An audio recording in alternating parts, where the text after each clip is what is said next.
Good morning students. જ્ઞાન મંજરી વિદ્યાપીઠ તરફથી ધરા અંધાર્યા તમારું ઓનલાઈન એજ્યુકેશનમાં સ્વાગત કરે છે.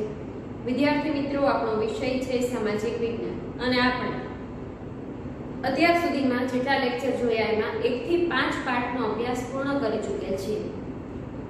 બધાને સમજાઈ ગયું હશે.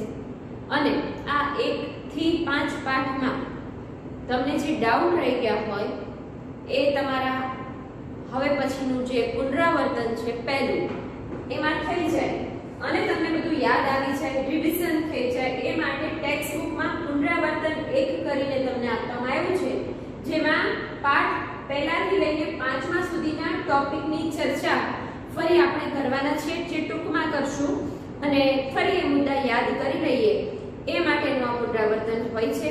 કદાચ તમને કોઈ ડાઉટ રહી ગયા હોય, ન સમજાય હોય તો એ પણ તમારું સમજાઈ જશે અને ડાઉટ ક્લિયર થઈ જશે.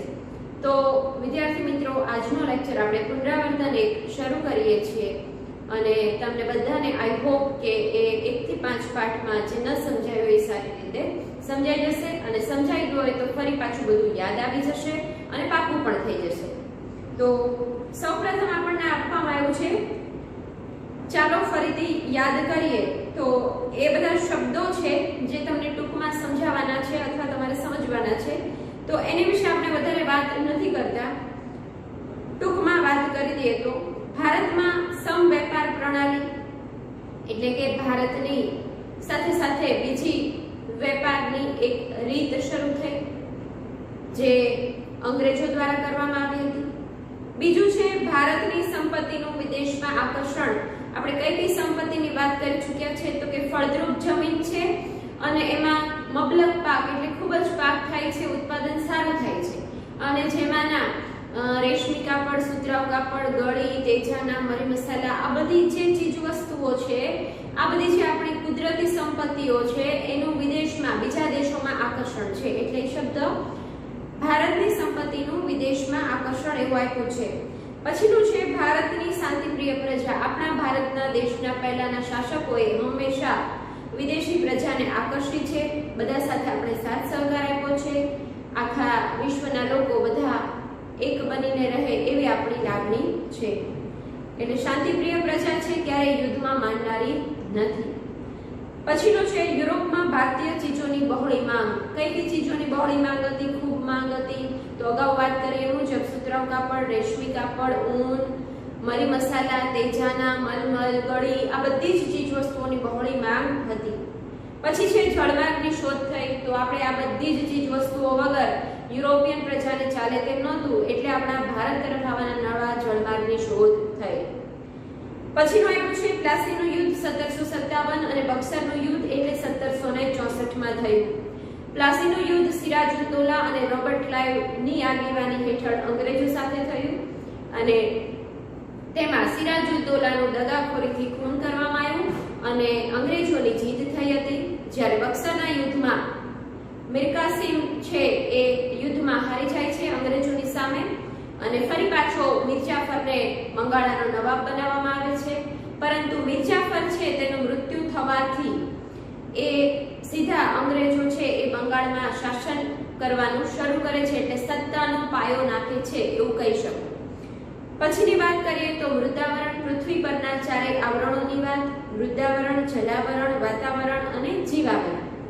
મૃદાવરણ એટલે ટૂંકમાં જો સમજીએ તો પૃથ્વીની ઉપરનો પોપડો અથવા પડ જે ખડકો અને માટીનું બનેલું છે, જેના ઉપર આપણે વસવાટ કરીએ છીએ, જેના ઉપર આપણે ખેતી કરીએ છીએ, જેના ઉપર આપણે રસ્તાઓ બનાવ્યા છે, જેના ઉપર આપણે ઉદ્યોગ ધંધા સ્થાપ્યા છે. મૃદ વત્તા આવરણ. મૃદ એટલે માટી અને આવરણ એટલે પડ. આ બધી વિશે આપણે વાત વિગતે કરી ચૂક્યા છે. મૃદાવરણને બીજા ઘનાવરણ અને શિલાવરણના નામે પણ ઓળખવામાં આવે છે. પછીની વાત કરીએ તો જલાવરણ. પાણીનો વિશાળ જથ્થો જે સામાન્ય સપાટ જમીન કરતા ઊંડાઈએ આવેલો હોય અને વિશાળ જળ રાશિ તેમાં હોય એ જલાવરણ કહેવાય છે. જેમાં મુખ્યત્વે 4 મહાસાગરો, સમુદ્રો, તળાવ, સરોવરો, નદીઓ વગેરેનો સમાવેશ થાય છે. જલાવરણ એ દરેક સજીવો માટે ખૂબ જરૂરી છે, ઘણી બધી તેની ઉપયોગિતા છે. પછીની વાત કરીએ તો વાતાવરણ પૃથ્વીની ચારે બાજુ વીંટળાઈને આવેલા હવાના આવરણને વાતાવરણ કહેવાય, જેમાં ઘણા બધા વાયુઓ, રજકણો, ધૂળ આ બધું હોય છે. પાણી મુખ્ય ઘટક તત્વ, ઘનીભવન થવાની, પાણીને ઠરવાની પ્રક્રિયા ઘનીભવન, પછી હિમવર્ષા થાય, કરા પડે, વરસાદ આવે, આ બધું થઈ શકે. તો વાતાવરણમાં રજકણો હોવાથી સૂર્યપ્રકાશ છે એ ધીરે ધીરે પૃથ્વી ઉપર પડે છે, અજવાળું થાય છે અને સૂર્યાસ્તના સમયે ધીરે ધીરે અંધારું થાય છે. તેમજ અવાજ છે એ એક જગ્યાએથી બીજી જગ્યાએ પહોંચે છે, એનું કારણ પણ વાતાવરણમાં રહેલા રજકણો છે. વાતાવરણમાં ઓઝોન વાયુ છે તે ખૂબ મહત્વનો છે, સ્ફૂર્તિદાયક કહેવાય. સવારે ખુલ્લા મેદાનમાં, સમુદ્ર કિનારે જોવા મળે છે. વાતાવરણ વગર પણ કોઈ જીવ ટકી શકે નહીં. પછીની વાત એટલે જીવાવરણ. જીવાવરણ એટલે તમામ સજીવ સૃષ્ટિ જે જીવે છે એ બધા જીવાવરણમાં આવે. અને જીવાવરણ છે એ ઉપરના ત્રણેય આવરણોના આધારે જીવન ટકાવી શકે છે. મૃદાવરણ વગર પણ ન ચાલે, વાતાવરણ વગર પણ ન ચાલે અને જલાવરણ વગર પણ આ જીવાવરણને ચાલે નહીં. જીવાવરણને મુખ્યત્વે બે વિભાગમાં વહેંચવામાં આવે છે, જૈવિક અને અજૈવિક. જૈવિકમાં તમામ સજીવ સૃષ્ટિ અને અજૈવિકમાં આ ત્રણેય આવરણો એટલે કે મૃદાવરણ, વાતાવરણ અને જલાવરણ. પછીની વાત તો બંધારણ. બંધારણ એટલે કોઈ પણ દેશનો વહીવટ ચલાવવા માટે ઘડવામાં આવેલા નીતિ નિયમોનું જે સ્વરૂપ છે તેને બંધારણ કહેવાય. કોઈ પણ દેશનો વહીવટ છે તે બંધારણ વિના શક્ય નથી. અને ભારતનું બંધારણ વિશ્વમાં સૌથી લાંબુ વિસ્તૃત લેખિત બંધારણ બન્યું છે. પછીની વાત એટલે લોકશાહી. લોકશાહીનો સામાન્ય અર્થ લોકોનું, લોકો માટે અને લોકો દ્વારા ચાલતું શાસન છે. લોકશાહી શાસન પદ્ધતિનો ખ્યાલ આપણે અમેરિકા પાસેથી લીધો છે. ડેમોક્રેસી તરીકે જેને ઓળખીએ છીએ, આપણા દેશમાં લોકશાહી શાસન પદ્ધતિ છે એટલે લોકો દ્વારા આપણા નેતા પસંદ થાય છે અને આપણે એને આપણું શાસન સોંપીએ છીએ. પછીની વાત એટલે પ્રજાસત્તાક. પ્રજાના હાથમાં સાચા અર્થમાં સત્તા છે. પ્રજા છે એ ચૂંટણી પ્રક્રિયામાં પોતાનો કિંમતી વોટ આપે છે અને નક્કી કરે છે કે ભવિષ્યના એ નેતા કોને બનાવવા, શાસન કોના હાથમાં સોંપવું. એટલે સાચા અર્થમાં સત્તા કોના હાથમાં છે? પ્રજાસત્તાક. એટલે આપણો દેશ કેવો દેશ કહેવાય છે? પ્રજાસત્તાક દેશ કહેવાય છે. પછીની વાત એટલે બિન સાંપ્રદાયિકતા.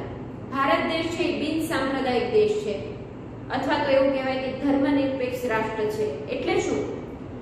એટલે કે દેશને પોતાનો કોઈ ધર્મ નથી, દેશને કે રાજ્યને પોતાનો કોઈ ધર્મ નથી, દેશ કે રાજ્ય કોઈ ધર્મ અને કોઈ સંપ્રદાયને ટેકો નથી આપતું. દેશ માટે તમામ ધર્મો સરખા છે અને વ્યક્તિને, દરેક નાગરિકોને પોતાનો મનગમતો ધર્મ પાળવાની, સંપ્રદાય અપનાવવાની, તેનો પ્રચાર અને પ્રસાર કરવાની છૂટ આપવામાં આવે છે. પછીની વાત એટલે સંઘ રાજ્ય. ભારત છે એ રાજ્યોનો બનેલો સંઘ છે. ઘણા બધા રાજ્યો છે ને ભારતમાં, એટલે એ સંઘ રાજ્ય છે. કેન્દ્ર સરકારના અંગો કેટલા છે? 3.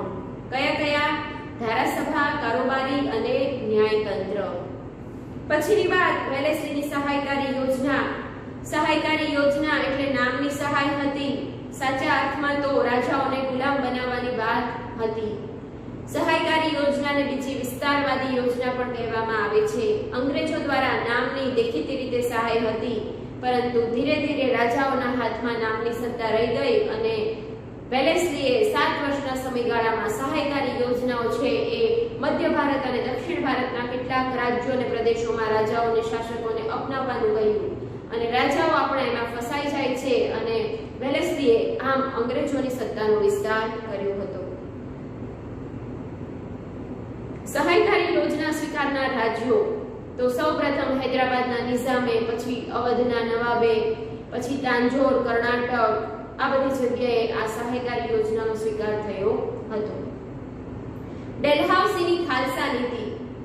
ડેલહાઉસી 1848માં ભારતમાં આવે છે. સામ્રાજ્યવાદી ગવર્નર હતો, એટલે એને ભારતમાં આવીને પોતાનું સામ્રાજ્ય જમાવવું હતું અને એક યા બીજા બહાના હેઠળ રાજ્યોને તેમણે ખાલસા કર્યા. જેમ કે યુદ્ધ દ્વારા ખાલસા કર્યા, અપુત્ર રાજા મરણ પામે તો ખાલસા કર્યા, કરજની ઉઘરાણી તળે ખાલસા કર્યા. આમ અલગ અલગ કારણોસર રાજ્યોને જીતીને એક યા બીજી રીતે સત્તાધારી બન્યા, એટલે એ ડેલહાઉસીની ખાલસા નીતિ. પછીની વાત છે પ્રાકૃતિક આપત્તિઓ, એટલે કુદરત દ્વારા સર્જાતી જે તે મુશ્કેલી, આફત અથવા આપત્તિને આ પ્રાકૃતિક આપત્તિઓ કે પ્રાકૃતિક પ્રકોપો કહે છે. એમાંની મુખ્ય આપત્તિઓ ભૂકંપ, જ્વાળામુખી વિસ્ફોટ, સુનામી, અનાવૃષ્ટિ અથવા દુષ્કાળ, અતિવૃષ્ટિ અથવા પૂર, ભૂસ્ખલન, દાવાનળ વગેરે આ પ્રાકૃતિક પ્રકોપો કે આપત્તિઓ છે. તો વિદ્યાર્થી મિત્રો, આ આપણે ટૂંકમાં શબ્દોના આધારે સમજ મેળવી. હવે પ્રશ્ન સ્વરૂપે આપણે જોઈએ તો પહેલો પ્રશ્ન આપ્યો છે કે ભારતમાં વિદેશી પ્રજાના આગમનના કારણો જણાવો. તો આપણે પછી પ્રશ્નો ટૂંકમાં લખતા જઈએ છીએ, એટલે કે પ્રશ્ન લખું છું, જવાબ છે હું તમારી સાથે ડિસ્કસ કરવાની છું, એ તમને સમજાવતી જાઉં છું, યાદ કરાવતી જાઉં છું. તો પહેલો પ્રશ્ન આપ્યો છે ભારતમાં વિદેશી પ્રજાના આગમનના કારણો. ભારતમાં વિદેશી પ્રજાના આગમનના કારણો.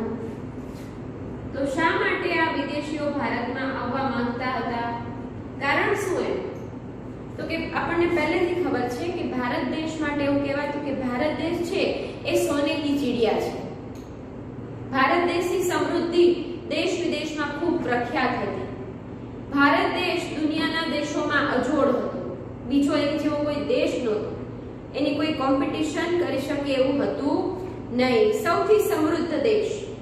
અને ભારતની સાંસ્કૃતિક, આર્થિક, ધાર્મિક સંસ્કૃતિથી આપણા ભારતના લોકોની સમૃદ્ધિ જોઈને, વિકાસ જોઈને, વેપાર ધંધા જોઈને વિદેશી પ્રજાઓ ભારતમાં આવવા માટે આકર્ષાય છે.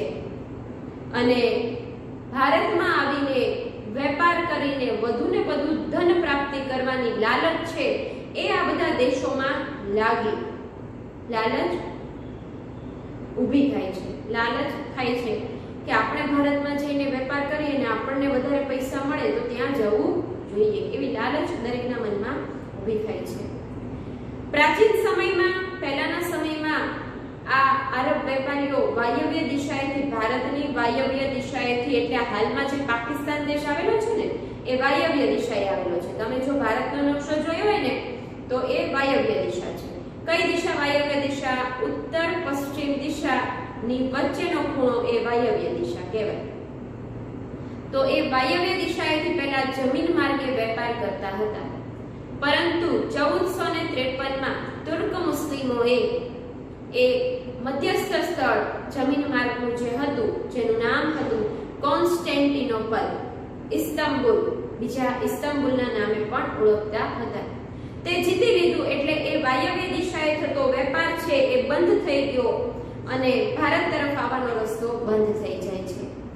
અને એટલે પરિસ્થિતિ બદલાય છે અને ધીરે ધીરે એ ચીજ વસ્તુઓ વગર વિદેશી પ્રજાને ચાલે એવું ન લાગ્યું. ભારતના સુતરાઉ કાપડ, મલમલ, ઊન, રેશમી કાપડ, તેજાના, મરી મસાલા, ગળી, આ બધી ચીજ વસ્તુઓની યુરોપિયન દેશોમાં ખૂબ મોટી માંગ હતી. અને એટલે ભારત તરફ આવવાના નવા જળમાર્ગની શોધ ઘણા લોકોએ શરૂ કરી. આપણે વાત કરી ચૂક્યા છે પાઠ ભણ્યા ત્યારે. સૌપ્રથમ બાર્થોલોમ્યુડાયસ, એ પણ સફળ નથી થતો. ક્રિસ્ટોફર કોલંબસ, એ પણ સફળ નથી થતો. પરંતુ ભારત પહોંચવાનો જળમાર્ગ શોધવાનો સાહસ કરનાર હતો પોર્ટુગલનો વાસ્કો દી ગામા. સફળતા મેળવે છે. ભારતમાં પોર્ટુગીઝો આવ્યા, કાલિકટ બંદરેથી શરૂઆત થઈ. ત્યાર પછી પોર્ટુગીઝોના પગલે પગલે નેધરલેન્ડ કે હોલેન્ડના ડચ લોકો, ઇંગ્લેન્ડના અંગ્રેજો, ફ્રાન્સના ફ્રેન્ચો વગેરે વેપારી પ્રજાઓ ભારતમાં વેપાર કરવાના અર્થે આવી. વેપાર કરીને વધુને વધુ ધન પ્રાપ્તિ કરવી એ એમનો ઉદ્દેશ્ય હતો. એવી એની લાલસા જાગી હતી. એટલે ભારતમાં યુરોપિયન પ્રજાનું આગમન થવા લાગ્યું. હવે પછીનો બીજો પ્રશ્ન જે છે એ છે જળ એ જ જીવન, સમજાવો. કેવી રીતે? પાણી જ આપણું જીવન છે, જળ છે તો જીવન છે, જળ નથી તો જીવન નથી. આવા સ્લોગનો, આવા સૂત્રો એ તમે જોયા હશે અને તમને વાંચ્યા હશે. આવું શા માટે કહેવાય છે? તો વિદ્યાર્થી મિત્રો, આપણને બધાને ખબર છે કે પૃથ્વી ઉપર જે નીચાણવાળા સામાન્ય સપાટ જમીન કરતા નીચાણવાળા ભાગમાં પાણીથી ઘેરાયેલો ભાગ છે જલાવરણ છે. અને એમાં આપણે વાત કરીએ મુજબ મહાસાગરો, સમુદ્રો, તળાવ, સરોવરો, નદીઓના પાણી, પાતાળમાં જે કુવા છે એનું પાણી, આ બધાનો સમાવેશ જલાવરણમાં થાય છે. જલાવરણ પૃથ્વીની સપાટીનો 71% ભાગ રોકે છે.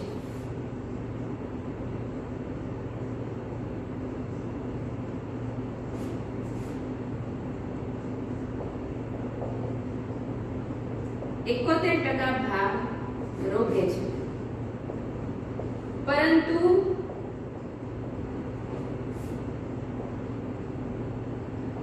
97% ભાગ તો મહાસાગરો અને સમુદ્રોમાં છે. એટલે એ પાણી કેવું છે? ક્ષારવાળું, ખારું પાણી છે. એનો ઉપયોગ આપણે સીધા કરી શકતા નથી. અને મહાસાગરો જે છે એમાં ઊંડા 10 થી 11 કિલોમીટરની ઊંડી ખાઈઓ છે. 97% આ મહાસાગરોમાં પાણી છે. બાકીનું પાણી જે 3% છે એ મીઠું પાણી છે.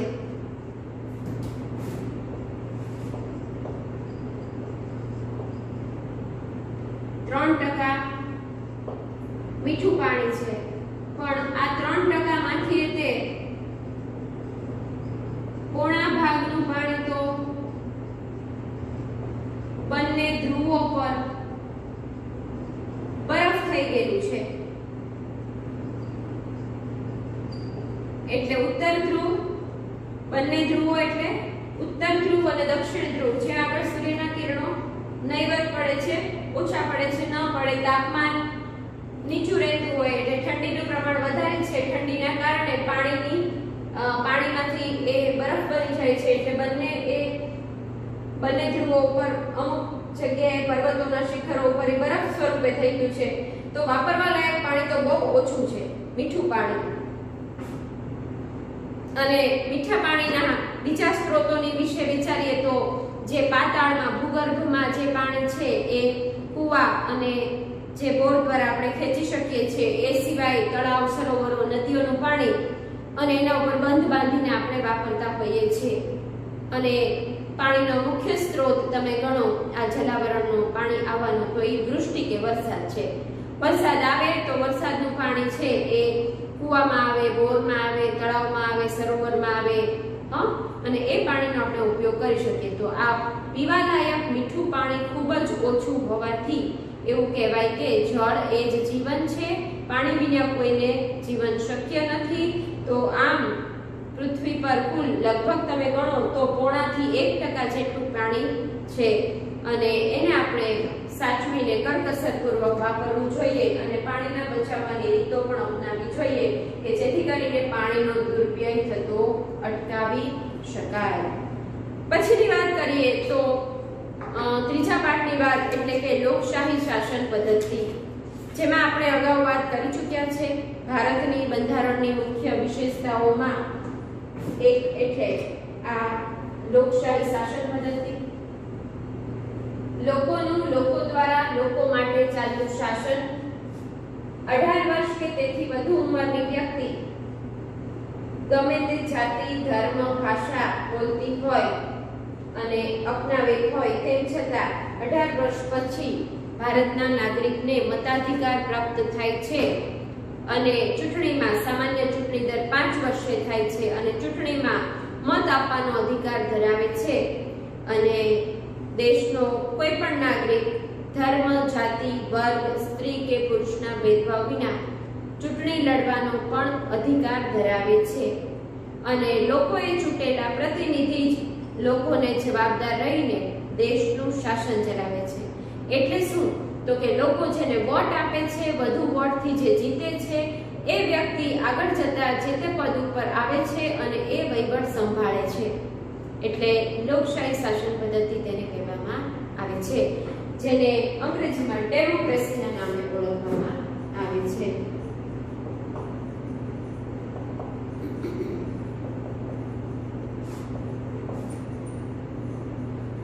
પછીનું છે પ્રાકૃતિક આપત્તિઓ.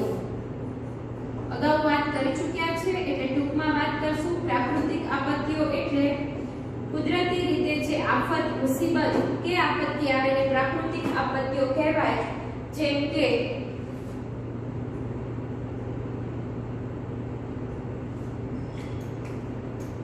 ઘણી બધી આપત્તિઓ એવી છે કુદરતી રીતે સર્જાય છે. ભૂકંપ કે ધરતીકંપ, જ્વાળામુખી વિસ્ફોટ, સુનામી, પૂર, દુકાળ કે દુષ્કાળ, દાવાનળ, ભૂસ્ખલન વગેરે. આ બધી કુદરતી રીતે સર્જાતી આપત્તિ છે એટલે કુદરતી આપત્તિઓ, પ્રાકૃતિક પ્રકોપો. હવે પછીનો પ્રશ્ન આવ્યો છે, ચાલો વિચાર કરીએ.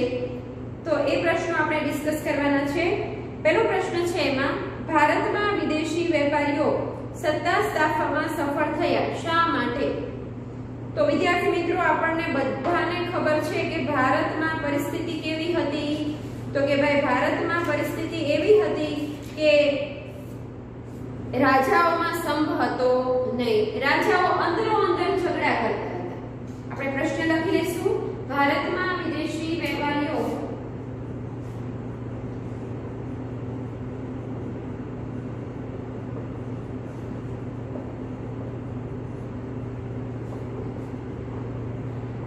સત્તા સ્થાપવામાં સફળ રહ્યા, શા માટે?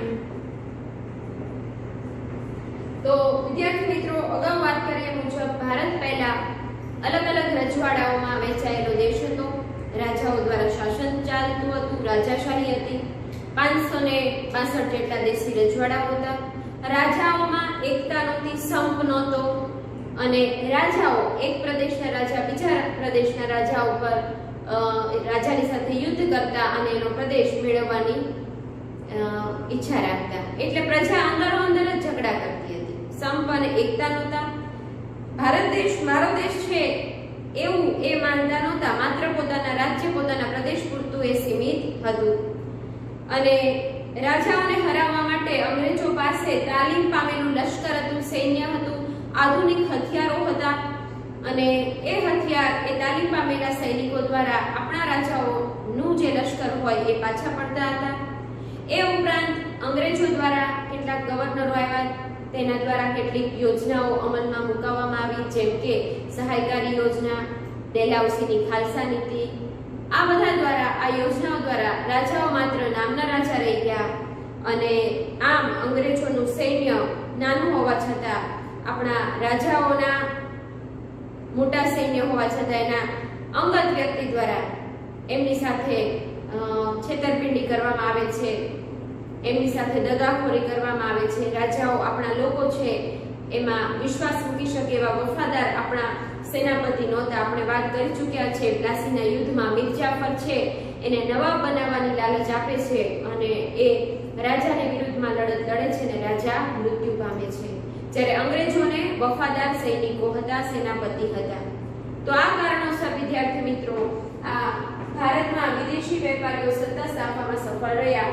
સૈન્ય નાનું હતું, અંગ્રેજોની સંખ્યા નાની હતી, ઓછી હતી, પરંતુ તેમ છતાં આપણા ભારત દેશમાં, આટલા મોટા દેશમાં સત્તા સ્થાપવામાં એ સફળ રહ્યા.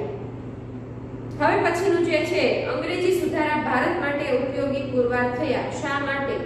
તો વાત કરી ચૂક્યા છે કે અંગ્રેજો દ્વારા કેટલાક સુધારા વધારા કરવામાં આવ્યા. કયા કયા સુધારા વધારા?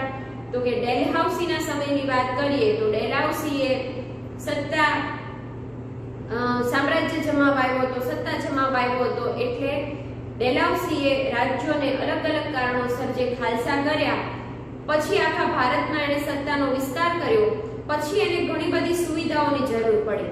જેમ કે એક જગ્યાએથી બીજી જગ્યાએ જવું હોય, એક જગ્યાએથી બીજી જગ્યાએ સંદેશો પહોંચાડવો હોય, એને આપણા લોકોને નોકરીએ રાખવા હોય તો ભાષાનો પ્રશ્ન ઊભો થયો એટલે શિક્ષણ, અંગ્રેજી શિક્ષણ આપવું હોય તો આ બધી પરિસ્થિતિ પાછળથી આપણા માટે ફાયદાકારક થઈ. તો કયા કયા સુધારાઓ ભારત માટે ઉપયોગી પુરવાર થયા? તો કે જો યાદ કરીએ તો પહેલું 1853માં મુંબઈથી થાણા વચ્ચે સૌપ્રથમ ભારતમાં રેલવે લાઈન નખાઈ ને પછી રેલવેનો વિકાસ થયો. તો હાલમાં વિચાર કરો કેટલું બધું ઉપયોગી છે આપણા માટે. પછીની વાત તો કે તાર ટપાલ પદ્ધતિ શરૂઆત કરાવી. બરાબર, તો એ પણ આપણે ઘણા સમય સુધી વાપરતા હતા. હાલમાં તો ટેકનોલોજી વધી છે એટલે આપણે મોબાઈલ ઇન્ટરનેટનો ઉપયોગ કરીએ છીએ. હવે કોઈ ટપાલ લખતું નથી, પણ પહેલાના સમયમાં આપણે ટપાલ બહુ ઉપયોગમાં આવતી, તાર વ્યવહાર કરવામાં આવતો. એ ઉપરાંત મુંબઈ, ચેન્નઈ અને કોલકાતામાં 1857માં યુનિવર્સિટીની સ્થાપના કરવામાં આવી આ અંગ્રેજો દ્વારા. તો ઉચ્ચ શિક્ષણ આપણા ભારતના લોકો પણ મેળવી શક્યા. અંગ્રેજી શિક્ષણ ફરજિયાત બનાવ્યું એટલે અંગ્રેજોએ આપણને અંગ્રેજી શીખ્યું. અને હાલમાં વિચાર કરો અંગ્રેજી કેટલું કામ આવે છે. અંગ્રેજી ન આવડતું હોય તો વિશ્વની જે તે બાબતોથી આપણે પરિચિત થઈ શકીએ નહીં, કારણ કે વિશ્વની વ્યવહારુ ભાષા કઈ છે? અંગ્રેજી. તો અંગ્રેજી શિક્ષણ આપણને ખૂબ ઉપયોગી પુરવાર થયું છે. તો વિદ્યાર્થી મિત્રો, આમ અંગ્રેજો દ્વારા ઘણા બધા સુધારા વધારા કરવામાં આવ્યા હતા. આપણા સમાજમાંથી કેટલાક કુરિવાજો છે એના ઉપર પ્રતિબંધ મૂકતા કાયદાઓ પણ ઘડાયા હતા. એ બધું આપણને ખૂબ ઉપયોગી પુરવાર સાબિત થયું. પછીની વાત, ભારતના બંધારણે કેન્દ્ર સરકારને વધુ સત્તાઓ આપી છે. શા માટે? તો વિદ્યાર્થી મિત્રો, કેન્દ્ર સરકારની વાત કરીએ તો તમને બધાને ખબર છે કે કેન્દ્ર સરકાર એટલે આખો ભારતનો વહીવટ મુખ્ય જેના હાથમાં છે. એમાં બધા રાજ્યો આવી જાય, એમાં બધા કેન્દ્ર શાસિત પ્રદેશો આવી જાય. અને આમ ભારત છે એ રાજ્યોનો બનેલો સંઘ છે. અને આ સંઘના રાજ્યોને કેન્દ્ર સરકાર સાથે મુખ્ય બધા સાથે જોડવામાં આવ્યા છે. અને સંઘમાંથી સ્વતંત્ર થવાનો અધિકાર કોઈ રાજ્યને નથી. કોઈ એમ કે અમારું મન ફાવે એવો રાજ્યનો વહીવટ કરીશ નહીં. આપણે વાત આખું સરકારનું માળખું પડી ચૂક્યા છે. યાદ કરો તો જો યાદ કરીએ તો ફરી વખત આપણે અહીંયા લખું છું કે સૌથી ઉપર કોણ? કેન્દ્ર સરકાર. કેન્દ્ર સરકાર છે એ આખા દેશનો વહીવટ કરે, સંભાળ. એની નીચે રાજ્યોની સરકાર એટલે રાજ્ય સરકાર. રાજ્ય સરકાર એટલે શું? તો કે ભારતમાં જેટલા રાજ્યો હોય ને એ રાજ્યની અલગ સરકાર હોય, અલગ અલગ રાજ્યોની. એની નીચે સ્થાનિક. સ્થાનિકમાં કોણ આવે? બે આવે. સ્થાનિકમાં બે આવે. કોણ આવે? તો કે ગ્રામ પંચાયત હોય ગામડામાં, અને શહેરોમાં શું હોય? નગરપાલિકા અને મહાનગરપાલિકા હોય છે. તો આમ જે કેન્દ્રની સરકાર છે એ સૌથી મહત્વની આખા દેશનો વહીવટ કરતી સરકાર છે. અને રાજ્યોનો બનેલો સંઘ દેશ છે એટલે કોઈ એક રાજ્ય પોતાની રીતે સ્વતંત્ર રીતે વહીવટ કરી શકે નહીં, મન ફાવે તેવો વહીવટ કરી શકે નહીં. કેન્દ્રને આધીન રહીને એને કામ કરવાનું હોય છે. અને આમ ભારતમાં આ સમવાય તંત્રની વ્યવસ્થા કરવામાં આવી છે. ભારતના બંધારણે કેન્દ્ર સરકારને વધુ સત્તાઓ આપી છે. કેન્દ્ર સરકાર કે એવી રીતે રાજ્ય સરકારે નિર્ણય લેવા પડે, એવી રીતે તેમણે વહીવટ સંભાળવો પડે.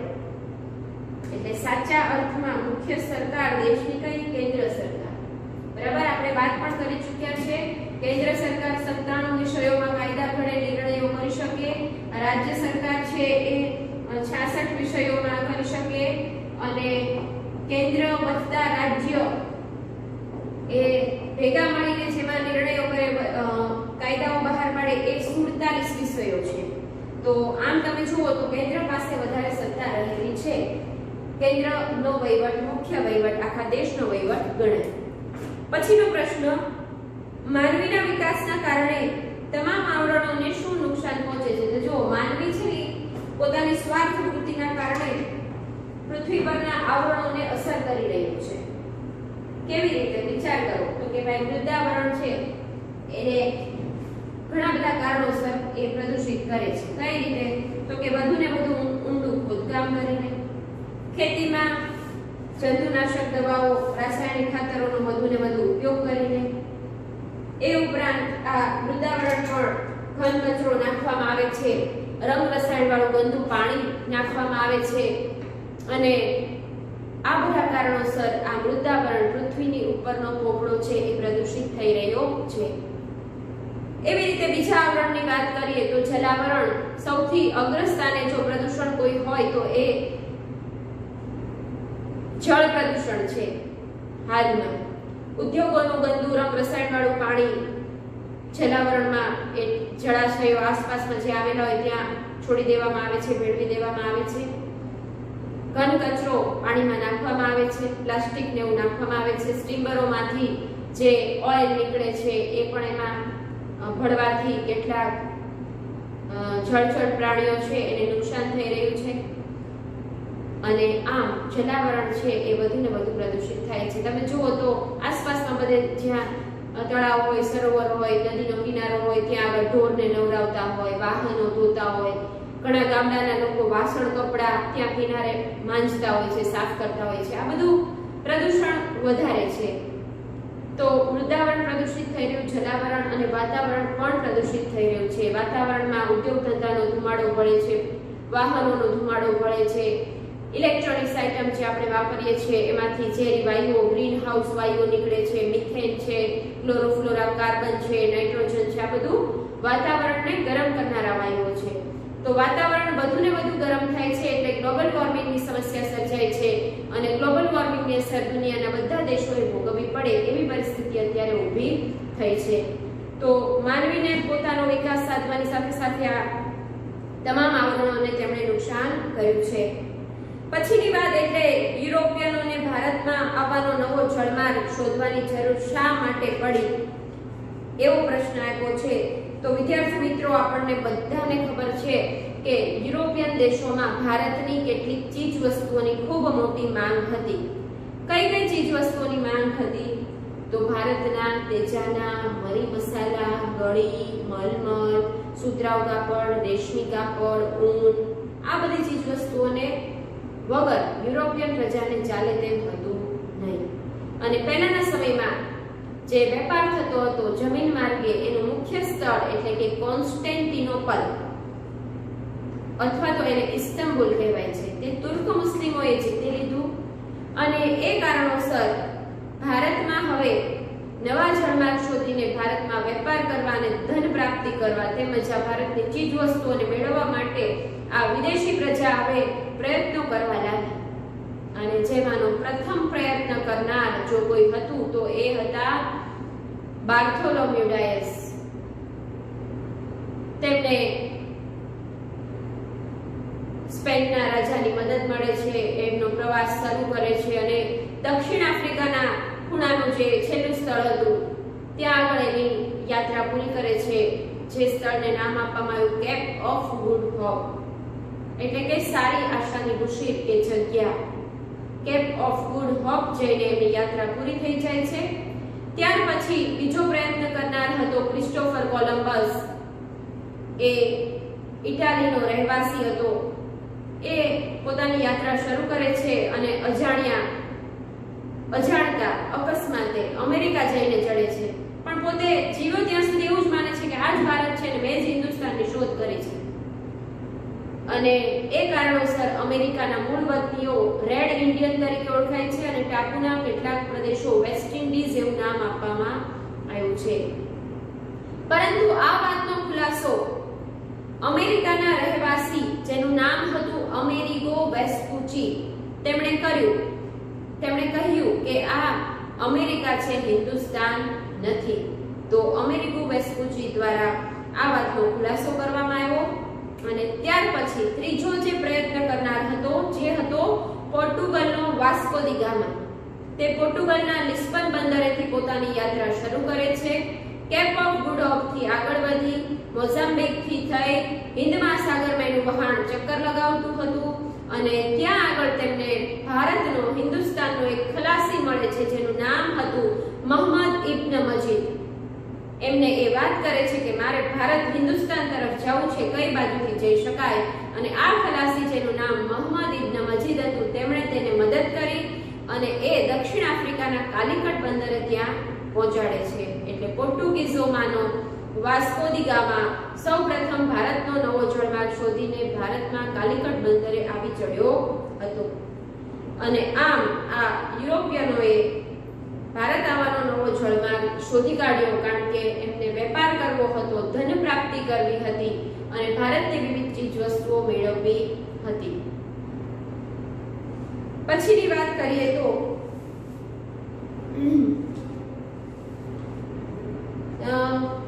આંતરિક આપત્તિઓ શા માટે સર્જાય છે? આંતરિક આપત્તિઓ એટલે કઈ કઈ આપત્તિઓ આંતરિક આપત્તિઓ કહેવાય? તો એ બાબત આપણે નોંધી લઈએ.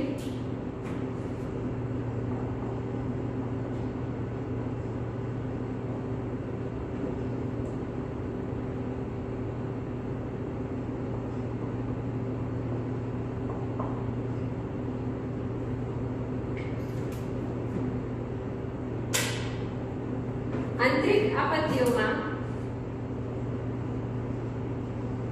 વસ્તી વિસ્ફોટ, નિરક્ષરતા, મોંઘવારી, ગરીબી, ભ્રષ્ટાચાર, બેરોજગારી,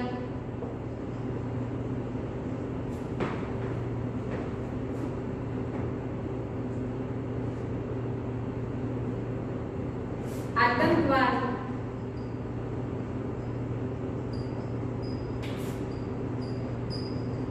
પર્યાવરણીય પ્રદૂષણો, કોમી હુલ્લડો,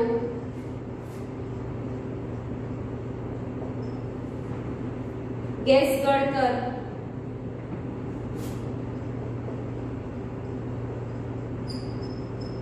ભાષાવાદ, પ્રાંતવાદ વગેરે એ આંતરિક આપત્તિઓ કહેવાય. તો વિદ્યાર્થી મિત્રો, આ આંતરિક આપત્તિઓ શા માટે સર્જાય છે તો એની વિશે આપણે ટૂંકમાં ચર્ચા કરીએ. પહેલા આંતરિક આપત્તિઓ એટલે કઈ કઈ આપત્તિઓ? તો કે દેશની અંદરની આપત્તિઓ, મુખ્યત્વે દેશમાં જોવા મળતી હોય એવી આપત્તિઓ. તો વસ્તી વિસ્ફોટ, દિવસે ને દિવસે વસ્તીમાં વધારો થતો જાય છે. ભારત દેશ દુનિયાના દેશોમાં બીજા નંબરે વસ્તીની દ્રષ્ટિએ આવે છે. તો વસ્તી વિસ્ફોટ છે એ થતું જોવા મળે છે. 21મી સદી છે વિદ્યાર્થી મિત્રો, વિકાસની ઝડપની, વિજ્ઞાન અને ટેકનોલોજીની સદી તમે કહી શકો. હવે પહેલાના સમય જેવું ચાલતું નથી. બળદગાડા કોઈ જગ્યાએ જોવા મળતા નથી. બધી જગ્યાએ આધુનિક વાહનોનો ઉપયોગ થાય છે. મશીનરી બધી જગ્યાએ આવી ગઈ છે અને વૈશ્વિકીકરણ થયું, ઉદારીકરણ થયું. દુનિયાના દેશો બધા એક બન્યા, એકબીજા સાથે વેપાર ધંધા વિકસાવ્યા અને વેપાર કરવા લાગ્યા. ઉદ્યોગ ધંધાઓ ઉપર જે નિયંત્રણો હતા એ દૂર થયા, એટલે કે ઉદારીકરણની નીતિ સરકારે અપનાવી. આસાનીથી ઉદ્યોગ ધંધા સ્થાપવા માટે છૂટછાટ આપવામાં આવે છે અને વેરા જે ભરવા પડતા એની કરવેરાની આવક જે લેવામાં આવતી એમાં ઘટાડો કરવામાં આવ્યો. ખાનગીકરણ થયું, જે જાહેર, જે સરકાર ચલાવતી એવા સાહસોમાં ખાનગી જે તે સંસ્થા, જે તે પેઢી, જે તે લોકો છે એ જોડાયા. આ બધાના લીધે દેશમાં વિકાસની પ્રક્રિયા નવી શરૂ થાય છે, ઝડપી શરૂ થાય છે. અને આ પ્રક્રિયા જે વિકાસ થવાની સાથે સાથે છે એ દેશમાં બીજી સમસ્યાને પણ સર્જન કરે છે. એટલે કઈ કઈ સમસ્યા? તો આપણે વાત કરીએ મુજબ જે કેટલીક સમસ્યાઓ દેશમાં જોવા મળે છે. વસ્તી વિસ્ફોટ થાય છે, સાથે સાથે તો વિકાસ તો થાય છે પણ વસ્તી વિસ્ફોટ છે એ દેશને વધુ ડેવલપ થવા દેતું નથી, અવરોધરૂપ બનતી બાબત છે. નિરક્ષરતા, 76% ભણેલા લોકો છે, હજી 24 થી 25% લોકો નિરક્ષર છે, એટલે દેશનો વિકાસ ત્યાં અટકી જાય. વસ્તી વિસ્ફોટ થવાથી મોંઘવારીની સમસ્યા જોવા મળે, ગરીબીનું પ્રમાણ જોવા મળે. દરેક જગ્યાએ અત્યારે તમે જુઓ તો ભ્રષ્ટાચાર થતો જોવા મળે છે. લોકો પાસે કામની પ્રવર્તમાન દરે જે વેતન મળે એમાં કામ કરવાની એટલી ઈચ્છા હોવા છતાં કામ નથી મળતું, એટલે બેરોજગારી કે બેકારીની સમસ્યા જોવા મળે છે. એક દેશ બીજા દેશ ઉપર વેરભાવના, દુશ્મનાવટ રાખીને આતંકવાદી હુમલાઓ કરે છે. આપણા દેશમાં તેમજ અન્ય દેશોમાં વિવિધ કારણોસર પર્યાવરણ છે એ પ્રદૂષિત થતું રહે છે. દેશમાં એક પ્રજા બીજી પ્રજા સાથે તોફાન કરે છે, ઝઘડા કરે છે, યુદ્ધ કરે છે, આક્રમણ કરે છે, કોમી હુલ્લડો ફાટી નીકળે છે કહેવાય. કેટલાક ઉદ્યોગ ધંધામાં ઔદ્યોગિક અકસ્માત થાય છે જેમાં આગ લાગવી, ગેસ ગળતર થવું વગેરે આવી શકે. ભાષાવાદ જોવા મળે છે, પ્રાંતવાદ એટલે કે પ્રદેશવાદ જોવા મળે છે. આ બધી સમસ્યાઓ આંતરિક સમસ્યાઓ કહેવાય. અને આપણા દેશમાં ભારત છે એ વિકાસશીલ દેશ છે. વિકાસની પ્રક્રિયાની સાથે સાથે કેટલીક આવી આંતરિક સમસ્યાઓ છે એ પણ સર્જાતી રહે છે. ભૌતિકવાદને આપણે કોષવા માટે વૈજ્ઞાનિક સંશોધનો ઘણા કરી રહ્યા છે, પ્રયોગો કરી રહ્યા છે અને આ બધા કારણોસર આવી બધી સમસ્યાઓનું પણ સર્જન થતું હોય છે. આજે જે ચર્ચા કરી એમાં મને આશા છે કે તમને બધાને સમજાયું હશે. તમારા 1 થી 5 પાઠના જે ટોપિક છે એમાં કોઈ ડાઉટ રહી ગયો હોય તો તમને ક્લિયર થઈ ગયો હશે. પુનરાવર્તનનો લેક્ચર છે એટલે આ લેક્ચરમાં હું હોમવર્ક જે આપું છું એ એવા પ્રશ્નો આપું છું કે જેમાં આપણે અત્યારે હાલમાં આ લેક્ચર દરમિયાન ચર્ચા કરી ચૂક્યા છે. એવા 3 થી 4 ટોપિક તમને આપું છું. એ તમારી રીતે એના જવાબ લખવાના રહેશે. તો પ્રશ્ન પહેલો, તમારે તમારા વિચારો જેમાં લખવાના હોય એવા પ્રશ્નો હું આપું છું.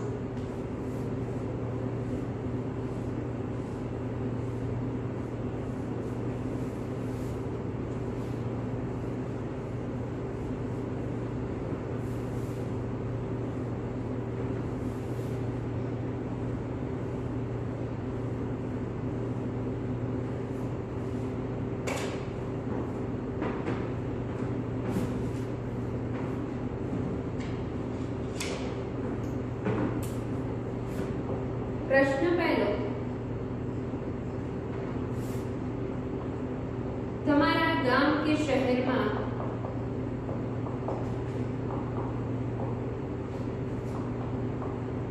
પ્રદૂષણ ફેલાવતી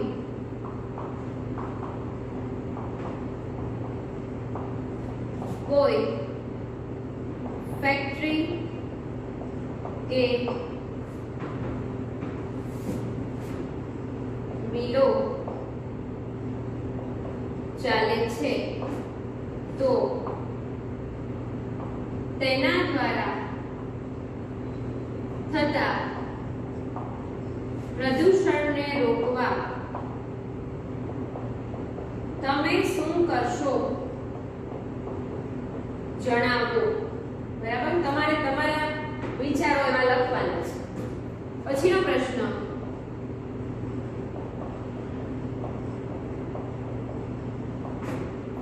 આંતરિક આપત્તિઓમાંથી 2 આપત્તિ વિશે જણાવું છું. વસ્તી વિસ્ફોટ એટલે કે વસ્તી વૃદ્ધિ કે વસ્તીમાં થતો વધારો. કેવી રીતે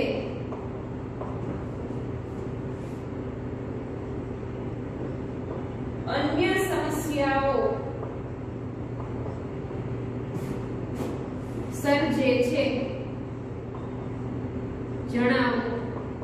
જેમ કે વસ્તી વૃદ્ધિ છે, માણસોની સંખ્યા વધી છે તો એના રહેઠાણના પ્રશ્નો ઊભા થયા, ગીચ વસવાટો ઊભા થયા, પ્રદૂષણનું પ્રમાણ વધ્યું.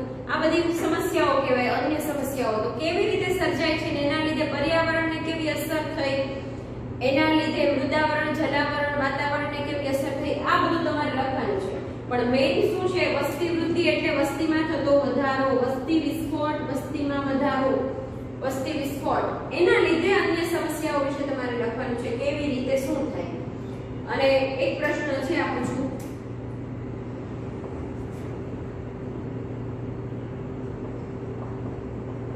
ભારતના બંધારણની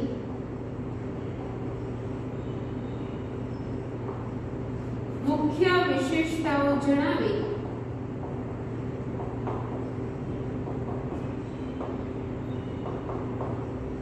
કોઈ પણ 2 વિશેષતાઓ વિશે